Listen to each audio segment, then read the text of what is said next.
This is the Weigh In Podcast by Benoit Chestnut and the occasional pop in Sebastian Romero. On this week's Weigh In, first we're going to talk about Nate Diaz and the happenings of the MMA world, because we got some stuff for you and let's see for y'all. Let me just give you that preview. Eddie Hearn signs Tom Aspinall. Dos Santos, Rafael, I think it's Rafael Dos Santos is going to be on the MVP card. Not Rafael. Junior Dos Santos will return to MMA for the first time since 2022 to square off with current karate combat heavyweight champion Robelis de Pegin. So we got a lot we're gonna get into. It's gonna be one of them eppies. So with that being said, that is this week's weigh-in. That is. So we jump right into this one because we're gonna jump. We're gonna be a lot of topics, a lot of stuff. Keep up, quick. So first, I wanted to touch base is that the rate at which the UFC keeps their fighters, because obviously Van Sternen KO'd Edwards to retain PFL middleweight title. So obviously it tells us Castiello Van Steenis is a PFL middleweight champion, but it tells us, okay, Edwards, I'm pretty sure if anybody has been working the John with us, working the John, that's what we call it, working the John. You've been working the John. I don't know. I think I've heard that before. I forgot where, but working the John. That's what we're gonna call it, working the John. You've been working the John. If you've been working that John like us, you know that last name Edwards.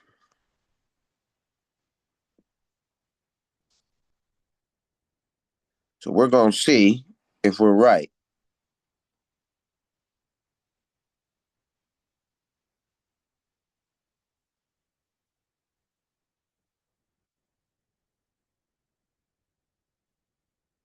Because I want to know too. I was like, I saw Edwards and I was thinking Leon. And I want to know Leon's still with the UFC.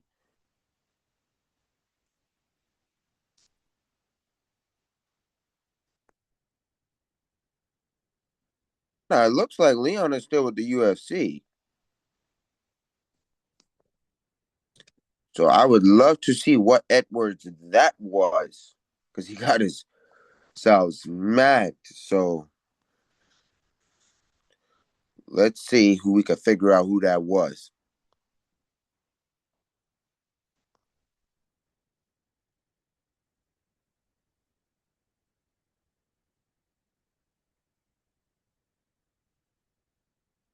Let's see. That was Fabian Edwards. Yeah, I saw Edwards and I was thinking, man,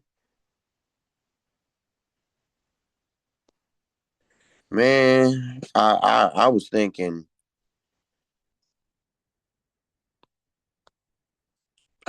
Edwards.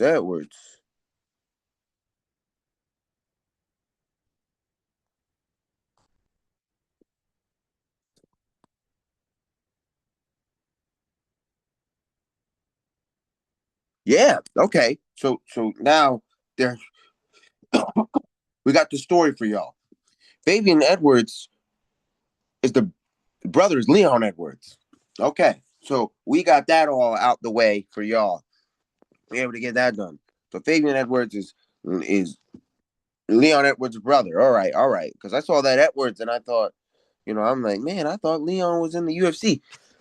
So that is first and foremost, and the second of which we are recording today.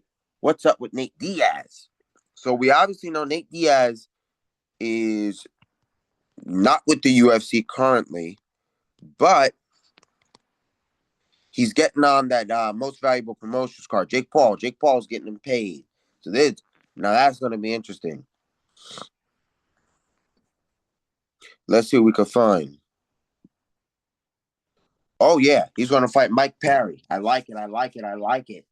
Mike Perry and Nate Diaz and the MVP. So it's a 5-round welterweight bout. Woo-hoo, May 16th. See, y'all, that May 16th is gonna be a good MMA card, although it's not a Dana White card. It's most valuable promotions Jake Paul finally getting into MMA, and I think that if they're gonna do stuff like this, I think the other promotions need to be a little more receptive of this. I know Dana White and Jake Paul kind of don't get along, but I want to see them come together. Like we have for boxing. I know everybody is as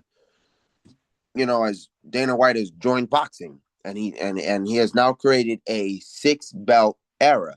Now, whether it'll be widely accepted by the other commissions or not it's to be determined, because you look at the way Zuffer Boxing is, and you say, okay, Zuffer Boxing, are you only going to give Zuffer Boxing's own, fighters the Zuffer Boxing belt? And that would be the case, just like UFC. But are you creating Zuffer Boxing as more of a commission-based?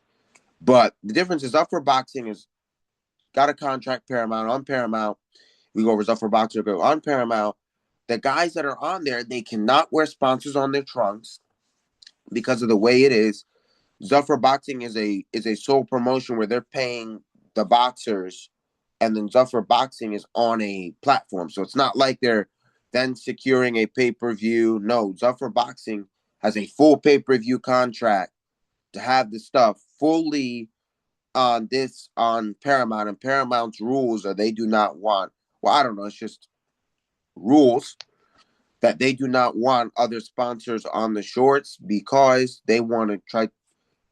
Basically, it's the same thing. They want to control it. Back in the UFC, when guys could make more money by having sponsors on the shorts, those fighters were a little richer. I'm not saying that they were, huge, but they were allowed to promote on their shorts, and that was the UFC. But when they started to take on new ventures and new sponsorship deals with apparel, they started to not like that. They were like, no, you're not going to be putting other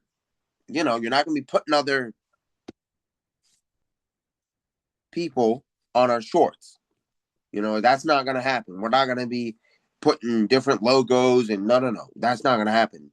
And for Zuffer, they just have done the same similar thing like the UFC, just so that they don't have a problem, because when they first took apparel deals in the UFC, they were having problems with the sponsorships. They didn't like it.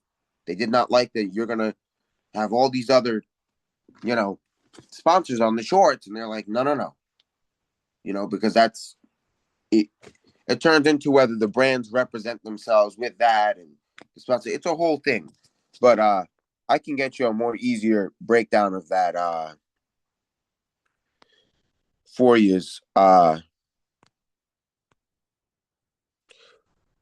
So it's easier for you. So according to Google, which is an easier breakdown for you than the complicated one I just gave you, Zuffer Boxing mandates that fighters wear approved uniform style gear without personal sponsors, opting for a clean brand, focused look similar to UFC model. This approach allows organizations controlled by TKO and Zuffer to maintain total control over branding and maximum corporate sponsorship revenue. It creates a cohesive professional league appearance rather than a traditional sponsor-heavy, individual-focused style of boxing. That's why, because it allows, like it says, it allows them to control as much as sponsors as they can do for the company. And as you see in the UFC, does that revenue fund back to the fighters? In UFC, no, but Dana White has done a different thing with this boxing.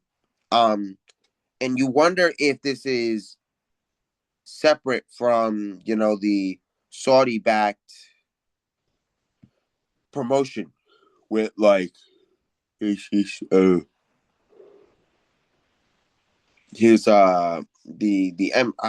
forgot what they call it, but the Emirates sponsor group over there that we've talked about before on this pod. It's a little different, but I kind of think it gives you a setup. You can grow them under Zuffer, but I really think that in terms of Zuffer, that's great. In terms of I really feel like Dana White's in two types of boxing right now because he was working with his I don't want to get it wrong, and I'm gonna pull it up because you know me lately I have not wanted to get anything wrong.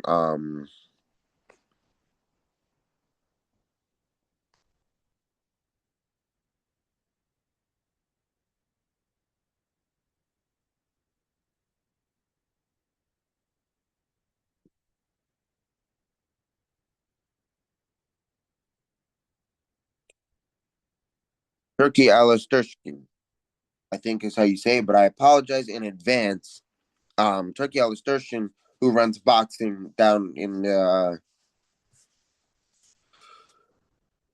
who runs boxing out in Saudi Arabia, has done a great thing with boxing. Tell me, you know, he you know, in his time, he has had great fights. I'm telling you, he has put so many things together out there. That's where we got Jake Paul, Tommy Fury was out there. I'm saying he's done such a great thing out there to have boxing out there. And, you know, I've been advocating for boxing in other countries because I think that's a good thing to have fights in other countries. Not have every fight in America. We see the same arenas, the same. I want to see it in other places where you have 40,000, 50,000, or 70,000 strong in a possible stadium. You know, the KSI Wimbledon that they love to. Oh no, I'm not doing it unless it's in Wimbledon. You know, I believe it's Wimbledon that KSI always says, "Oh no, no, no, no, no." This was when he wanted to fight Jake Paul. They kept saying it has to be over there. You know, Jake was like, "Yeah, I'll go over there," but the time we see that fight, which we may never see it, but if we ever see that fight, that is the end of the game as we know it. And what I mean by that is Jake Paul, KSI, Logan Paul. I will give Logan. Logan was in that original mix, and Deji was in that original mix, and a few other names were in that mix. You know, I believe they started YouTube boxing, but they started a wave of boxing that brought together just a bigger growing sport of boxing. It brought eyes to the sport that were eyes that were not there, and people did not like what Jake was doing, but the eyes that brought when he fought when Jake got beat are the same eyes that just they were not there before. They were not there before.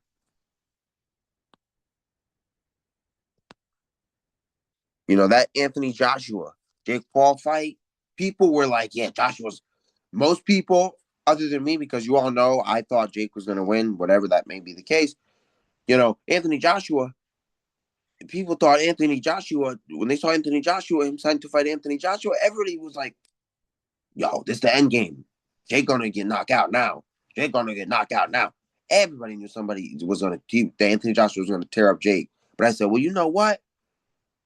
You know, Jake has surprised us in some cases. He's kind of got a little bit of an ability to stand up there. But then again, listen, they call him the El Gallo. And you know what I'm about to say. If you don't, no worries. Because you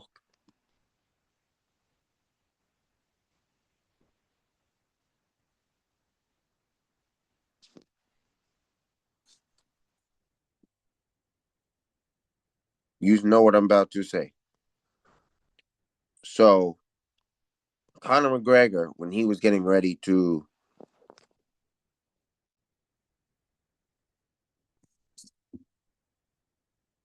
fight Floyd Money Mayweather, he said he called Mayweather a gazelle because he runs so much. Well, an El Gallo is Spanish for a rooster or a cockatoo, but more than likely it's just commonly a rooster. Yeah, you was running like a rooster. Yeah, yeah, you was running like the chicken. But that's not the Jake Paul we're looking for, and that's because he accepted the fight so close. He didn't have time to kind of, properly get himself ready. He was too tired. That's the first fight I've ever seen Jake too tired to go to rounds. That should have never happened. He fought Tommy Fury, and he looked good. He wasn't too tired when he fought Tommy. He took that Anthony Joshua fight too quick, too soon. He should have taken his time. But had he tried to take his time, Anthony Joshua wouldn't have accepted the fight. You had Jake Paul prepare for a true camp. Anthony Joshua was not going to take that fight. Anthony Joshua took the fight for what all teams is the mockery. He knew he was going to make a quick check. That's what Eddie Hearn was. I don't know if they specifically said it, but it kind of felt like that vibe when, with a lot of the stuff. It was like, okay, we took this fight because we were going to make a quick check, and we knew that this was great. But the amount of people that wanted to see that so bad because Jake got beat, for the boxers that don't understand, it's the same people that want to see Devin Haney finally get his behind beat because he keep running from every time he get beat. Somebody beat him, he say, oh, they come out with something. But you know what? You only can run for so long before you get beat because Devin Haney gonna get himself beat. Don't you worry. If whether Shakur do it, whether Ryan Garcia do it, he gonna get beat. But nonetheless, you talk about that original boxing game. You talk about Ryan Garcia's name in there. Ryan Garcia was a true amateur boxer, but he was kind of YouTube up there. But he stuck to it. He stuck to boxing. You see all these guys, even Jake. You see Jake? Jake's not Jake.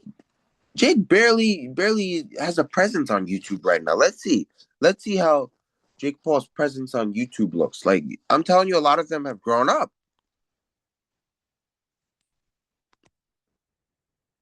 So let's see.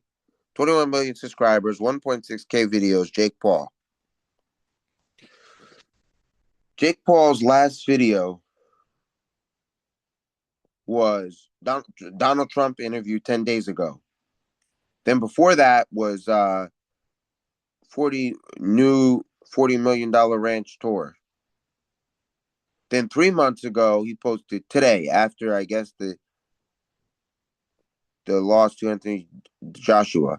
Then 3 months ago, before that, it was face-to-face Anthony Joshua. Then before that, there's another post in the same month. Then the 4 months ago, this is what I'm talking about. Then before he put a post about Tank Davis. 7 months ago, he says, I'm fighting Tank Davis. Then 8 months ago, this is what I'm talking about, y'all. This is what I'm talking about. The presence of Jake Paul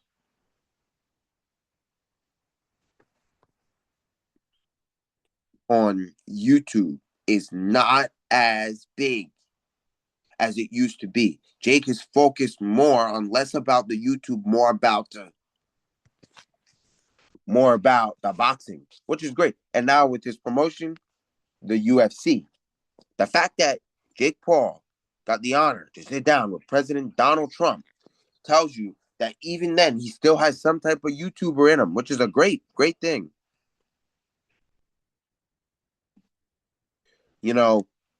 That's a great thing that you see. Jake has still got some type of YouTube through him.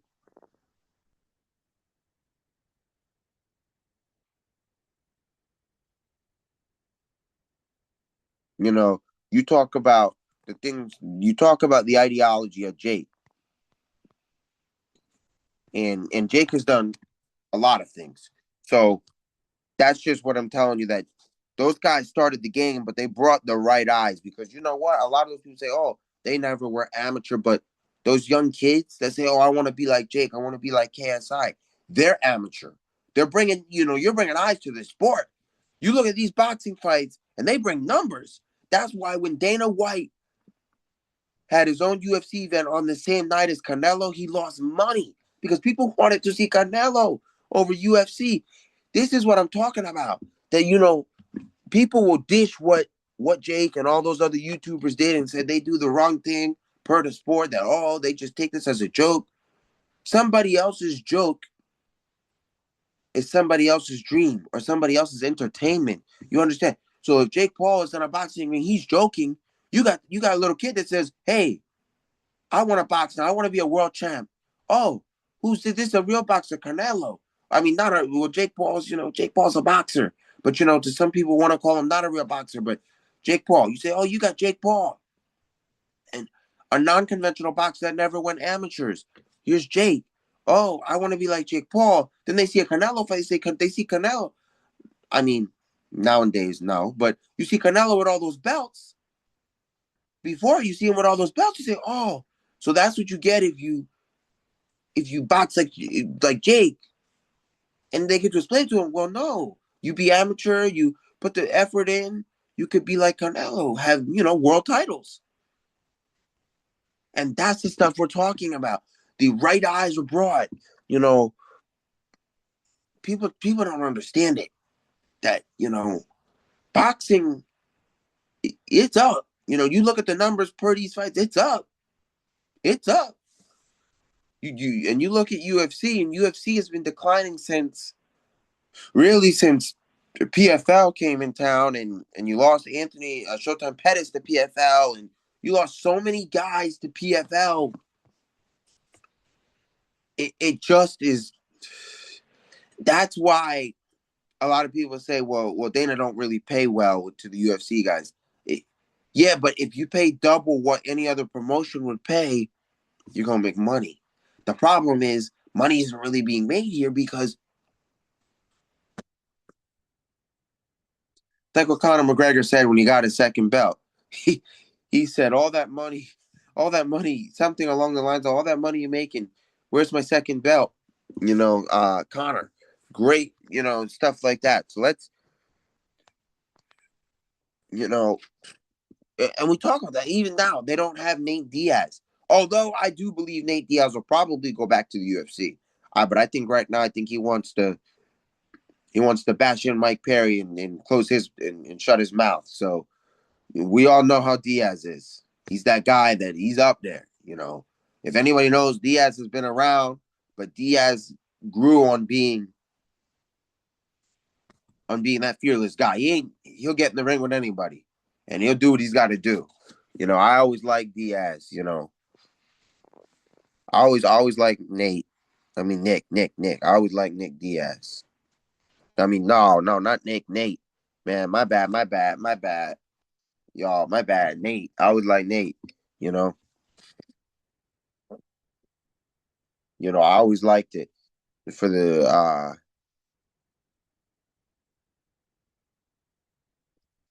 always liked it. So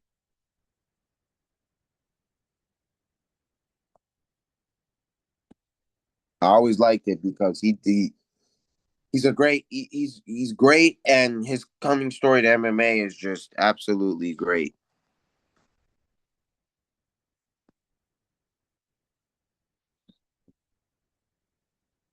That's the things that I talk about.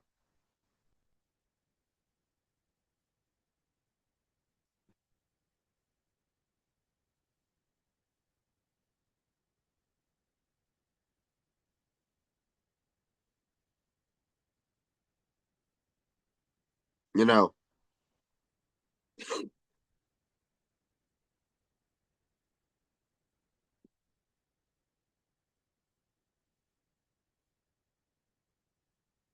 Yeah. So what Connor said was 4.2 billion. This company was sold for. Where's the second belt? And that's and that's what I'm talking about. When you got money, you got to spend money if you want to make money. I get you got a lot of fighters, you got a lot of fights you got to put on, but we got to start. We got to start retaining some of these best UFC guys, you know, and making sure we can make quality money off this and making them, because if they make money, they're not going to leave. You know, we want to see this organization grew for a long time. You don't want to see something that has grown for so long just not. And even Jake, as much as Jake Paul makes fun of Dana White, the reason why Dana White keeps entertaining Jake Paul is because it's bringing him eyes. The eyes that he's getting because they keep talking about Jake. Oh, Jake Paul this, Jake Paul that, Jake Paul, Jake. People want to know, okay, why does Dana White hate Jake Paul? Let's find out. You know, when you talk about all of that, you start understanding why even Dana's getting eyes off of Jake. But you talk about some of the great things done there and some of the great things that have been done in MMA. So that's things going on. So let's get on to our topics and issues as we As you know, I told you we got a fun one for you. Um, so Junior Dos Santos. Let's get Junior Dos Santos. So let's see. Junior Dos Santos against Trobelis D Page. He's a current karate combat heavyweight champion. So let's see. Let's get you that. Let's go one step at a time. One step at a time, boys. One step at a time.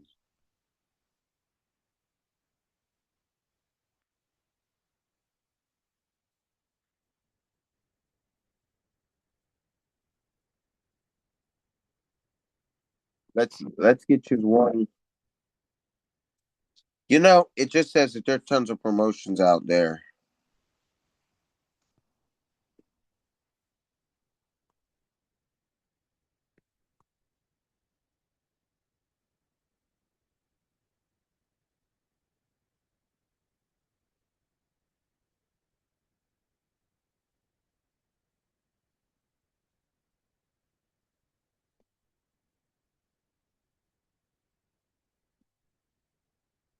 So it's another style promotion that's more on the karate.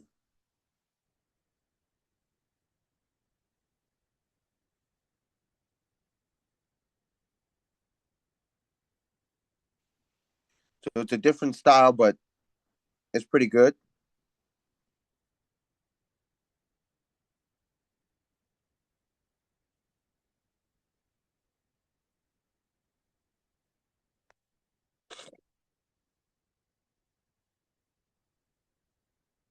A little different from MMA though. It's kind of stand up. There's no real. It's karate as a promotion. So if that helps those who may or may not understand what that is, that's the best way I could give it to you.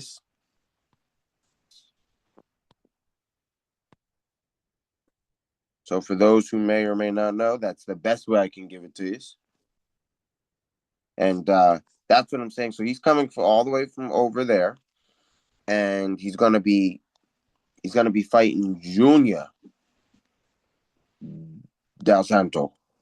So that should be good. Junior Del Santo on the inaugural MVP MMA card. So we talk about they're already on their game going. They're setting up stuff that's going to be pretty good. The difference is I don't think, man, y'all gonna understand in a minute, man. I don't think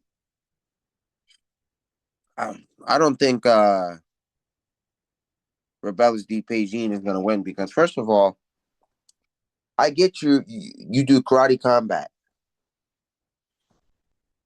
but karate combat, as far as I've been able to see, has nothing to do with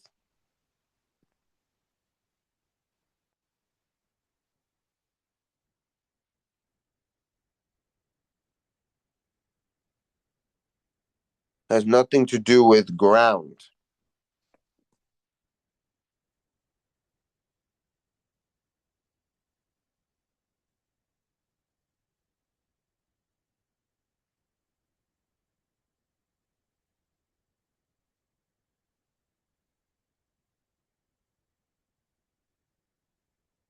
So now you got to learn all this ground game and against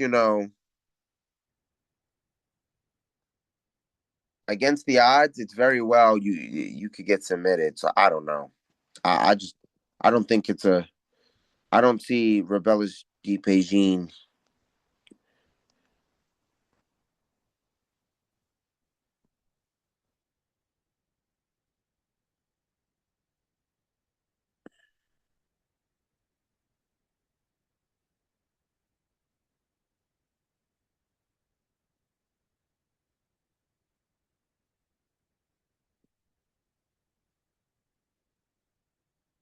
But he does have some MMA behind him, so I do give him some credit. But he doesn't have a lot behind him, so I do give him some credit though, because he was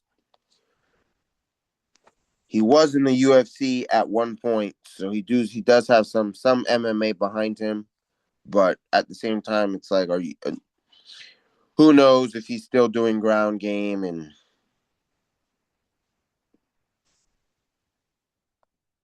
But I do think Junior gonna win that. Junior Del Santo gonna win that. But we're starting to see as we get closer to that May 16 that this card is getting better. This MVP card. So we learning now. But y'all, this MVP card getting a lot better. So for everybody that has been following it, we still will, any topic we might have missed this happy. I'm sorry for that. We're in the end. So with that being said, this is The Weigh-In by Benoit Chestnut and the occasional Papa Sebastian Romero. Please like, comment, subscribe, share. We trying to get bigger. We trying to grow. We're gonna get there. We grinding. So with that being said, that is all I have for you. Weigh-In out. The Weigh-In, where stories ignite.